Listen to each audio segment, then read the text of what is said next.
Billy Quash in the building. Works for the Kansas City Chiefs. Ooh, okay, all right. I've been to a Royals game. What's up? I've been to a Royals game, but I've never been to a Chiefs game. Yeah. I've never been to Kansas City for a Chiefs game. I've seen Chiefs, Bengals, and Cincy. Oh man, I mean, you paid to watch the Bengals, like with American dollars? I mean, I didn't say I was rooting for them. Let's see. No, I correct that. I saw Broncos Cincy because my buddy was a Broncos fan. I saw Chiefs Steelers at Heinz Field. Okay. Are you too blocked on Twitter by Ben Roethlisberger like I am? A part of the illustrious club. Nope, I only live about 45 minutes away from where he grew up. Oh yeah, he's from Lima. Technically Finley. Okay. You ever seen the draft special about that draft class? Because technically, like, somehow all of them thought they were going to be the #1 pick overall, and then they all ended up falling in the draft or whatever. And so Ben Roethlisberger's agent is the guy that Jerry Steinbrenner, what's the name of that movie? Tom Cruise. Jerry Maguire. Yep. The guy that Jerry Maguire is based off of is what at the time was his agent. And you can just see him, like Ben Roethlisberger is just sitting at the table awkwardly, and like 3 other quarterbacks get picked before him in the first round, and he's just kind of like, should I fire him now or later? I can't decide. I was watching the draft for Ryan Leaf and Peyton Manning the other day. Ryan Leaf has like an E60 now about like what happened to him after the whole NFL thing fell apart. Right. It was crazy. Just like. Okay. Thanks, John. Oh, they have a pagoda, brother?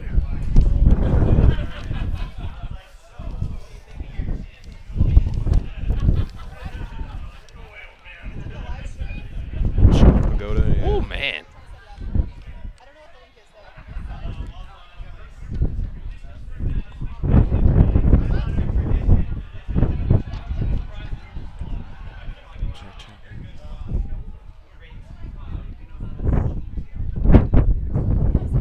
Documentary on the guy that climbed the face in Yosemite. Wait, what? Yeah, they free climbed it. Oh, first to do it. Oh my gosh, it's like an hour and a half. Well worth it. Well worth it. I'm sure it goes into. I mean, well, free climbing is a madman's. Yeah. I would never even consider it. Right. Talk about. I mean, you got to have unbridled faith in yourself. We are live from U.S. Quidditch Club 12 in Round Rock, Texas. Alongside Ashton Gene Lewis, I'm Brad Woznicki. Well, Ashton, back again here in Round Rock, Texas, and we're excited to finally get things underway after a big delay to start the day because of some rain, many say caused by the Rain City Raptors, who we're going to see here first against Terminus Atlanta. Well, Brad, they did formally apologize on Facebook, so considering that we got ourselves a nice, beautiful day here, as a lot of you can, I'm sure, here at home, the wind has been picking up. That's something that wasn't present until after the rain came through that set the delays. For instance, my team, the Houston Cosmos, our first game was supposed to be at 11 o'clock. Everybody on our team was looking forward to getting a little extra time to go to sleep. We're only 3 hours away from Round Rock, Texas, but nonetheless, there are people coming from all over the country. LA, Bowling Green State University's here, Coastal Carolina University's here, and in these two teams right in front of us, ATL Terminus, straight out of Atlanta, Georgia, and the Rain City Raptors out of the Seattle area. They've come quite a ways to arrive here in Round Rock, Texas.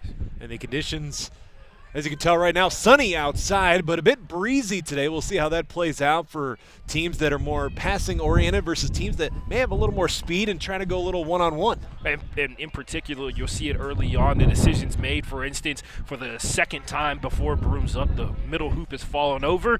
It's going to be, and another one goes down there. Another one bites the dust. We need to get the sandbags out here quickly, ladies and gentlemen. But it looks like the officials may be getting ready to make a smart decision here and hold the game up, mainly because the balls cannot actually stay on the broom line here. I'm sorry, on the starting line right here for brooms up. They're actually being held down by the referees. They're preventing them from being touched.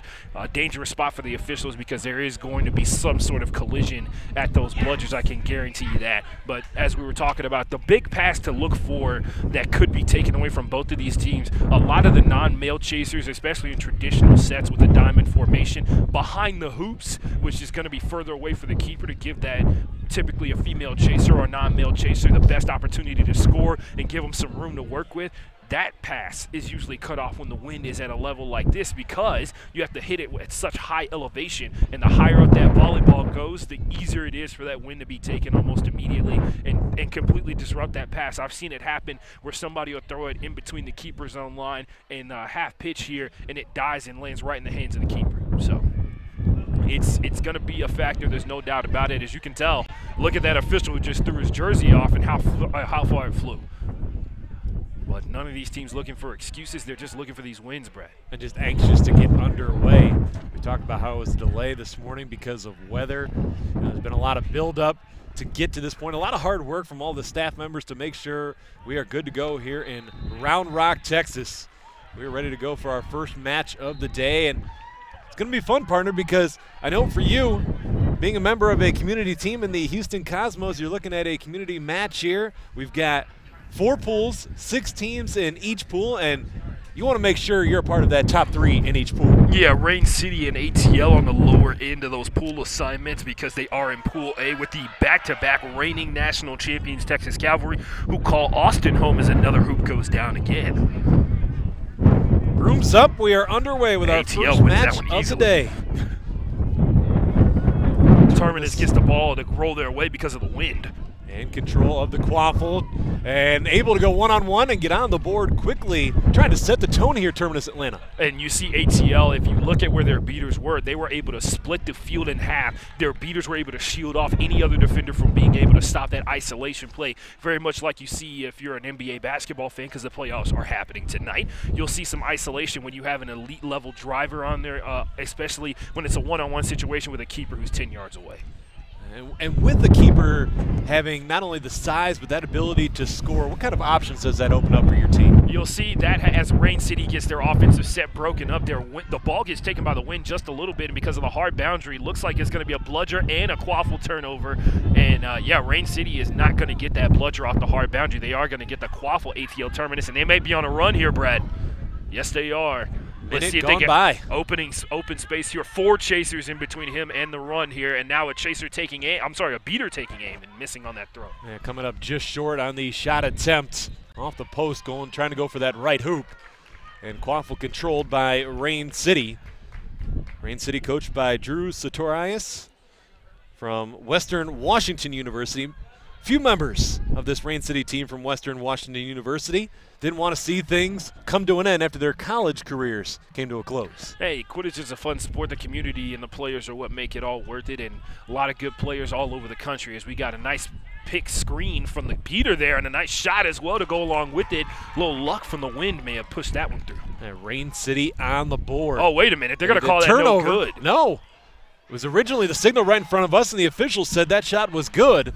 Must have been an overrule. I don't know. From up here, Brad, it looked like Rain City just scored twice. Absolutely. If that first one didn't go through, the second one went through the back of the hoops and came through the other side, which, man, that's a hard one to take. ATL up 10-0 right now. ATL Terminus with the hashtag murder train is what they use on their social media branding. Nice beater exchange up front. That was a poor decision to throw that bludger and then have the beater tap right back in. Now there's a bludger behind the keeper's own line. Can he get away from this one-on-one matchup? He can. Can he take that shot? No. Jacob Parker, a couple of fakes, and now finds his teammate. The keeper puts it through for the second time. Quincy Hildeth. Quincy Hildreth, the only representative out of Team USA from the South region just a year ago. That team that was able to, well, redeem Team USA from that lost that impressive victory from Australia 4 years ago. They win this past summer in Florence, Italy. Team USA with the win and the gold medal to bring it back home. And now looks like beater pressure is going to get ATL their 3rd goal of the day. Parker, a little contact, tried to spin away from it, had the quaffle knocked out of his hands. And we've got a whistle. it may be for contact after the quaffle was loose. He popped the ball out and then took the offensive player down, which is not technically his responsibility. Ball out is supposed to be called by the official. It's a little rough on that one, but ATL in prime position here. They've got a beater and the quaffle with multiple chasers in the front court here. And they choose to retreat. All the way back to Quincy Hildreth. And like we said before, Quincy, a Team USA chaser, and you've seen why. And he's one of those guys that you see him walk onto the pitch, you go, all right, he's going to be a factor. Right. He's got a ton of experience and spun away from one defender. He's actually waiting for his beaters to get bludger control, which they do now. He doesn't have to worry about it. They use their one reset, beat the point chaser, and now Quincy has a ton of space to work with, as you can see, Brad. Hildreth was basically toying with Ian Howard there in front of him, not phased at all. Bad beater throw up front, and it might just flip bludger control over to Rain City, despite the fact they just gave up a goal. This time Hildreth will get the assist, finding Jacob Parker. Bludger control remains with ATL Terminus. And you can see it's paying off for them big here. They're up by 3, about to be out of snitch range 4 minutes into this match. Working up the pitch, Drew Sartorius. Head coach for Rain City there. A nice jersey pull. Didn't see it on the backside there. Nice move. It was able to dribble that quaffle. Pass to his head coach. That's going to be contact below the knee. That's going to be a goal for Rain City, and somebody's going to the box. Well, it looks like they didn't call it. That was very clearly at the knee of the Rain City chaser on that one. That's a little disappointing. So a bit fortunate there with the no call. The officiating squad here today provided by a combination of some boom train players, and I see Aaron Stout, who a member of the Kansas City Stampede and Mizzou Quidditch once upon a time. Back in the day. Back in the day. Speaking of Mizzou Quidditch, they entered this tournament as a highly ranked entity yet again, consistently one of the best college programs in the country, along with Kansas, who you'll get to see a little bit later on here today. All 24 teams fighting for an opportunity to dethrone Texas Cavalry, the defending champs, and that helps the cause for Atlanta. Oh, nice hustle from the Rain City beater, number 1. Tried to flip bludger control, but a late throw from the ATL beater saves bludger possession for them, and now drive up front. Did he deflect that one? A shot behind the hoops is going to be recovered. Rain City looking for an opportunity. Great physical play up front. Knocked that one out of bounds. It's going to go to Rain City. Oh, no, they're going to say it's ATL's ball, but it should be Rain City's. They're going to correct that. Now they've got 3 seconds to inbound the ball due to the new rules coming around the edge here. Can he get away and finish? He does. Nice move there. Drew Sartorius. And he's going to sub out very quickly on this one as the wind picks up. It's starting to knock over the hoops. And it looks like the current keeper for Rain City may have sustained some sort of injury to his right knee that he's clutching. See if that affects his movement, and we might have a stoppage. No, that's a whistle for the other side. 6 minutes gone by here in our first match. 12 minutes till we see the snitch. If you are ATL Terminus, you go back to that play every single time. They faked the screen, and the defenders from Rain City didn't adjust to it, and when he took off and ran, he had 10 yards of space between him and his defender. Loose quaffle, finally able to gain control is Rain City. Joe Malik. I like to see ATL. I like how physical ATL is, especially as they get closer and closer to the keeper zone. That's a sign of good community Quidditch, community team Quidditch, as the beaters are going to go clean that one up. And Rain City will have yet another offensive set quelled by ATL Terminus. And Malik there was trying to split the defense, got caught between 3 defenders, and ended up being a dog pile.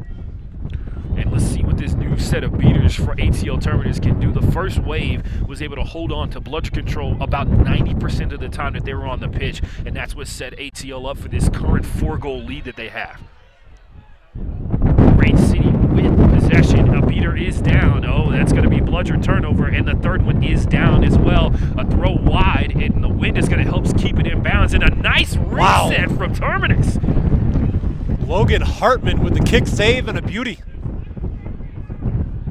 Let's see what the beaters can do up front at the keeper's on line. 2 of them up front. One of them throws. The other one loses possession of her bludger as she's beaten out, but it doesn't stop the zone. And now we got a loose bludger down. Rain City trying to maintain bludger possession and play some good defense. It looks like we had a beater tackle. That's a rare sight. Bludger control for the ATL. score there. Coming through, Logan Hartman. Couple of big plays in the last minute. Almost a minute on that offensive possession, Brad. And you want to talk about a way that would exhaust a defense. You see about 10 passes before that goal is scored, and the beaters lose the beating battle up front for ATL Terminus, and they still score. That's disheartening. You're up by 40 right now. You'd still like to get it up 60, 70-point advantage before snitch play. And if you're hearing whistles, it's for the college game that's going on the pitch behind us. ATL Terminus on a run. And an easy score. Putting it through, that's Ryan Davis. And it looks like the shift in beaters and subs that have come out have not changed the effectiveness of the ATL Terminus crew. And now looks like more beater pressure coming as the keeper is outside of his keeper zone. That means he does not have immunity. They were trying to take advantage of a beater sub that was coming in, as Rain City is going to see a whole new line of beaters come into the game. And a quick beat up top on the point chaser. Head coach is back in, driving in. He actually is going to deflect a beat twice, and it looks like shoulder contact. He just got swatted in the head as well. No call from the officials. Nice control with the left hand to finish Drew Oh, Sartorius. nice hustle from Rain City. They stripped the ball. This could be a 2-point swing for him, Brad. The fake, and Hartman with the wrap-up, showing his strength with the takedown there. Oh, Hartman came to play, Brad. It's a man among boys. Are they going to say that's a turnover is the question. I don't even know what the call could have possibly been. Are they trying to say that are they trying to call contact from behind? I mean, from my vantage point, it looked like a clean wrap-up. Yeah, that is, he's coming in from an angle, and he ran into the arms of Hartman, and he pulled him down. And if you even saw where Hartman went down to the ground as well, he was shoulder to shoulder with the chaser, meaning that he had to at some point been in front of him. Wonder what this call is going to be. Sad to say, the referees are not mic'd up here for U.S. Quidditch Cup 12 in Round Rock, Texas. See what they do here. If it is going to be called contact from behind, they would send Hartman to the box. It looks like there's a no call. No card has been pulled out, and nobody's being sent back to hoops. It was just a clean stop from ATL. So possession for Atlanta. And Hartman's going to check out here, get himself a well-deserved break. Looks like number 34, Moore here on the left-hand side. He's got pretty deep set up here. He's almost inside the keeper zone, trying to set a backside screen. Throw up front. Good awareness by Moore as well to cut backwards. Oh, nice shot. And that was a dagger. Couldn't tell at first that was a pass or a shot, but it counts as 10 points on the board. And with the wind, not affected by the wind, that kind of power behind that shot. As the middle hoops are taking turns falling down. Throw back towards the hoops, and ATL Terminus is going to maintain bludgeon control. Always difficult to get a defensive set. Nice screen set from Rain City and a grip on the backside of it. It is not illegal to do that in Quidditch. And a dive from both teams. Somebody's off broom. Are they going to call contact on the side of the knee? No. ATL. And is that a snipe from the beater? It is not. No. So oh, they are. They're going to say it. They're going to say it was a clean beat. It looked like it from our vantage point that it was a clean beat, so it won't count for Lewis there. Good awareness on whoever threw that one.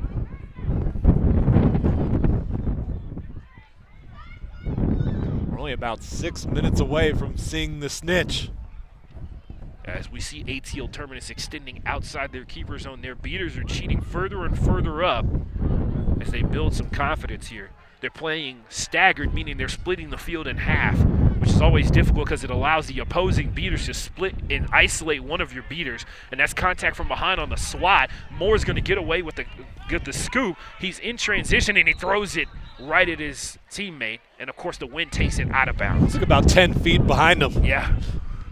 He threw it, and right as he threw it, the wind curled and took it towards the Rain City Raptors bench. Was looking for Bernie Burgess. As we're starting to see Rain City get deep into their bench here, Brad. They're starting to swap in a lot of players who we haven't called the name of here today. Those starters have yet to make a reappearance, which is always bad news. Hopefully everybody on the sideline's all right. 40-point match right now. Beater tackle inside the keeper zone. The bludger is loose, and the beater is off broom. That bludger is in possession of Rain City now, and they just flip control. Nice movement and great aggressiveness in the keeper zone to get that bludger free. Can they get a goal out of it as well? As David Saltzman trying to clear some real estate there in front, working for an open shot and unable to hold on to the pass there. Atlanta dives on the quaffle, but we've got a whistle. There's a whistle possibly for a late throwback from ATL, and then on top of that, number 1 for Rain City, who's got the blue headgear on to prevent concussion. Smart move on his part, as you can see why. He had a nice aggressive tackle that flipped bludger control. Are they going to say he was beat on the hand as he was retreating back to get back on defense? That would give bludger control back to ATL. It's David Saltzman with the blue helmet on. And yep, take care of yourself. Avoid any concussion symptoms. So you don't see it too often. You see it more at the collegiate level if you ever do see anybody rocking the headgear. But hey, do what you got to do, man. So I see Axtell here of THC Heat and, of course, of Team USA Quidditch hanging out down low. He actually moved here recently from Austin, Texas. He moved to Austin, Texas from the Midwest area, so Boom Train would have been the team that he would have eventually ended up playing for, but now he is a member of THC Heat who comes into this tournament looking like they could dethrone the champs.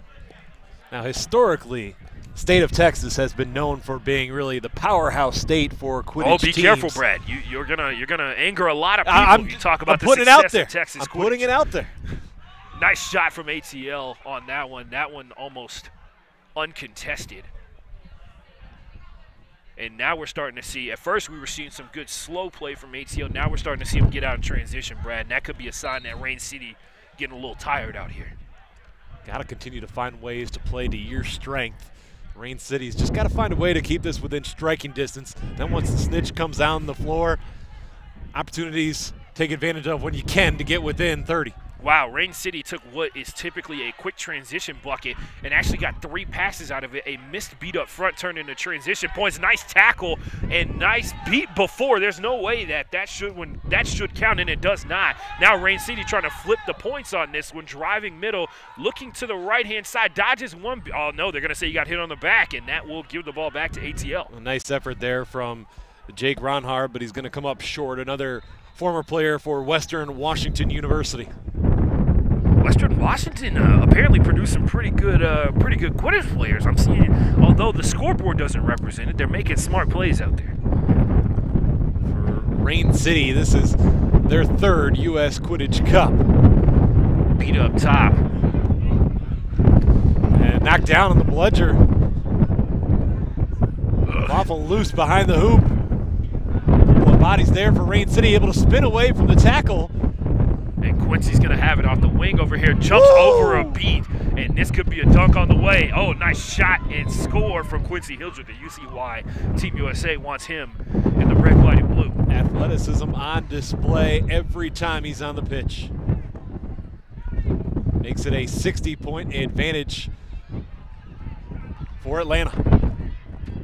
And once again, Atlanta holding on to bludger control at a very high rate. They've extended their beaters all the way up to half pitch. Wait a minute, are they going to call? No, they are not. Thought for a second there they were going to call that chaser beat. Nice shot, and it goes just a little bit wide, but ATL, the Terminus murder train, is cheating further and further up, almost a sign of disrespect in some circles of Quidditch when you have a beater hanging out at half pitch with no worries about getting beat from the opposing beater. And it worked out for him. That high beater pressure forces a turnover and a bad shot on the part of Rain City. And Hildreth gives it up to Jacob Parker. Rain City dropping back, trying to get a combo attack from one beater that's armed and one that's unarmed. Nice move. Parker just weaved his way up the middle and scores. A little too easy there if you're Rain City. And Rain City could be trying to make a run here. No, they're going to hold back and take advantage of bludger control on offense and see what they do. Of course, they hang around the quaffle. Dangerous move if the opposing beater wins the battle up front, which, look, just happened. Bludger control's about to flip.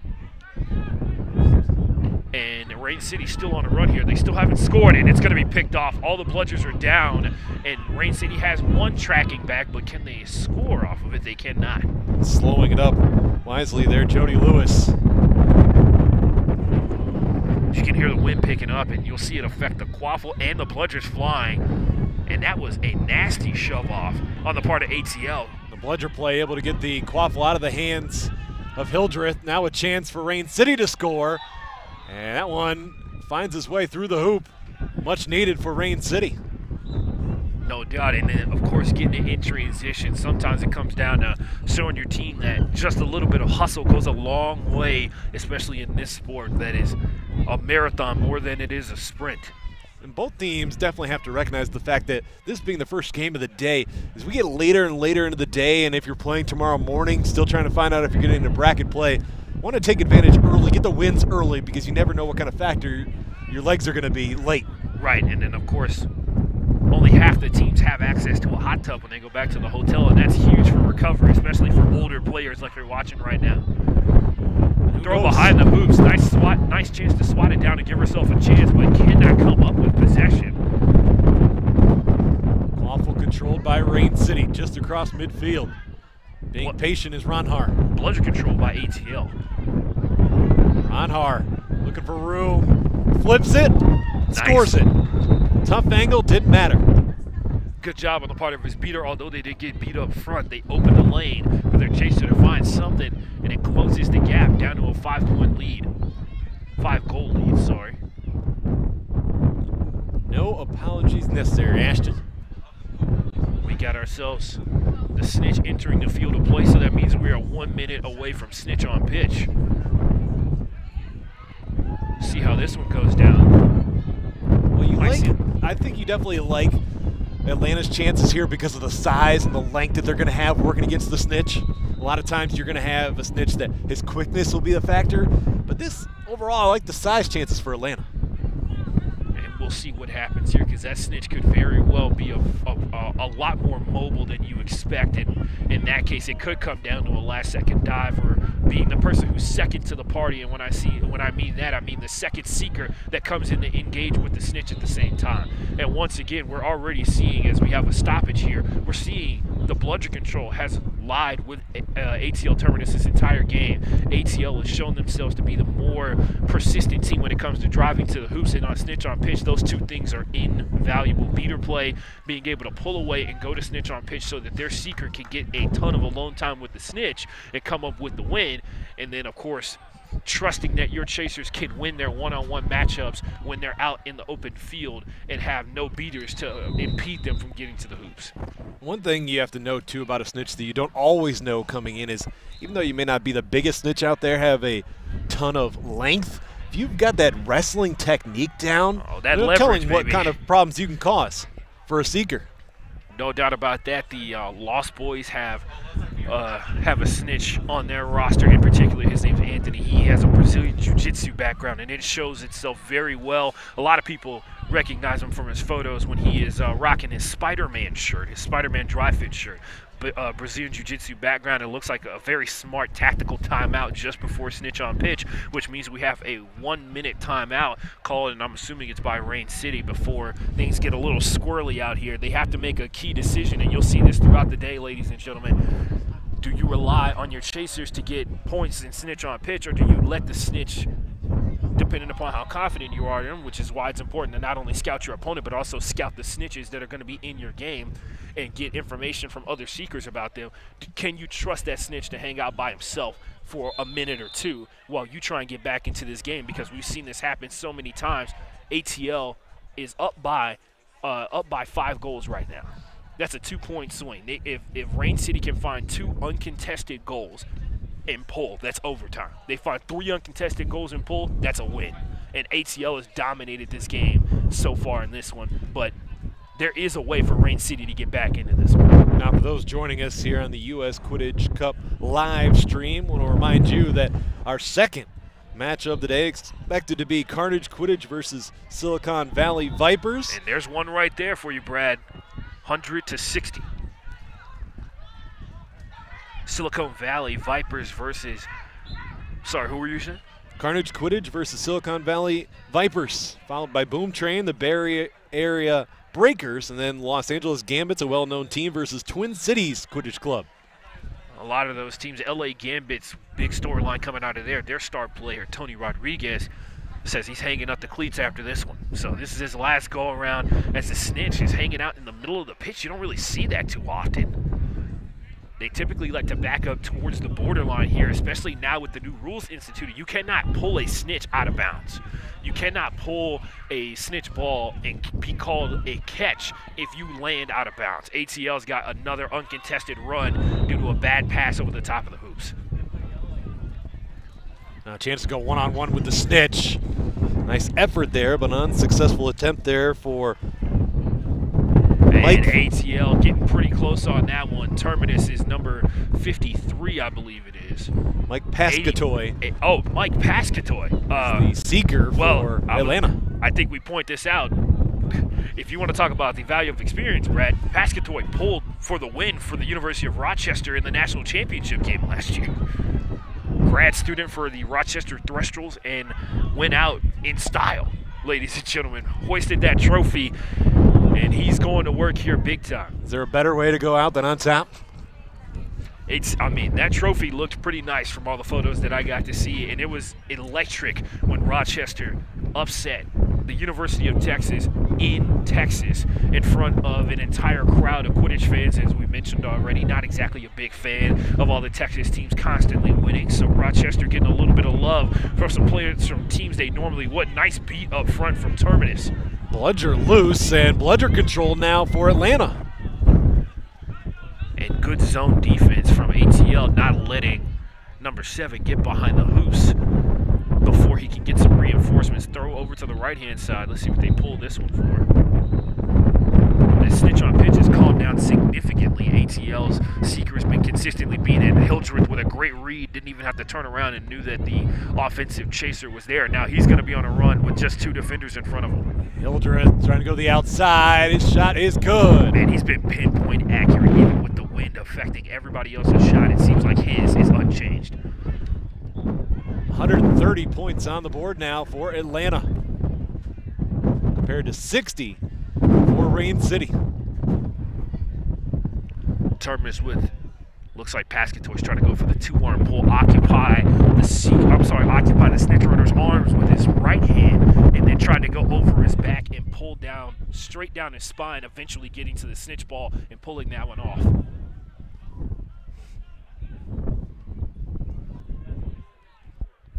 As we got some beater play up front, a nice throw across the pitch in between 2 defenders, trying to find some spaces. Terminus is getting back in transition, and that's going to be a goal for Rain City. Should be up to 70. Scoreboard currently shows 50. See if that is the case. Yeah, it is 70 on the official scoreboard. 130 to 70 on the official scoreboard here, as Rain City's got a defensive seeker in there. Hildreth with control of the quaffle. New seeker in for ATL Terminus as well. Number 30 going to take the role that Pascatoy previously was holding. And that is Ryan Davis. And now the snitch being completely covered up. And it looks like we got ourselves a pull. The snitch's shorts have come all the way down, so that may be something to be said. But now the conference will take place here. Does Atlanta have their first win of U.S. Quidditch Cup 12? A lot of fans seem to be convinced of it as they've taken off to go find out what's going on pitch number 1. Was it a clean catch?